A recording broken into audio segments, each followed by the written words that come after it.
తమిళనాడులో తీవ్ర కలకలం రేపిన కోయంబత్తూరు మైనర్ హత్యోదంతం కేసులో పోలీసులు ఇద్దరిని అరెస్ట్ చేశారు. గురువారం సాయంత్రం సులూరు ప్రాంతంలో కిరాణా షాపునకు వెళ్లిన 10 ఏళ్ల బాలిక అదృశ్యమైంది. శుక్రవారం కన్నంపాళయం చెరువు సమీపంలో ఆమె మృతదేహం లభ్యమైంది. మృతురాలి కుటుంబం ఫిర్యాదు మేరకు కేసు నమోదు చేసి దర్యాప్తు చేపట్టిన పోలీసులు బాలికను కిడ్నాప్ చేసి హత్యకు పాల్పడినట్లు ప్రాథమికంగా నిర్ధారించారు. ఇద్దరు నిందితులను అదుపులోకి తీసుకున్నారు. ఈ ఘటనపై తమిళనాడు వ్యాప్తంగా ఆగ్రహ జ్వాలలు వ్యక్తమవుతున్నాయి. తమకు న్యాయం చేయాలంటూ బాధితురాలి కుటుంబం, విద్యార్థులు, ప్రజా సంఘాలతో కలిసి సూళ్లూరు పోలీస్ స్టేషన్ ఎదుట ధర్నా చేపట్టింది. సీఎం విజయ్ నుంచి స్పష్టమైన హామీ వచ్చే వరకు మృతదేహాన్ని తీసుకెళ్లమన్నారు.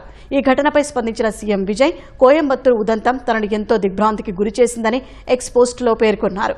ఇలాంటి అమానవీయ ఘటనలను సభ్య సమాజం ఎప్పటికీ సహించబోదన్నారు. ఈ ఘటనపై సమగ్ర దర్యాప్తు జరిపి బాధ్యులకు కఠిన శిక్ష పడేందుకు తగిన చర్యలు తీసుకోవాలని పోలీస్ శాఖను ఆదేశించారు. బాధిత కుటుంబానికి ప్రగాఢ సానుభూతి తెలియజేసిన సీఎం విజయ్, మహిళలు, చిన్నారులపై ఘోరమైన నేరాలకు ఒడిగట్టే వారికి చట్ట ప్రకారం కఠిన శిక్షలు పడేలా తమ ప్రభుత్వం అన్ని చర్యలు తీసుకుంటుందని హామీ ఇచ్చారు.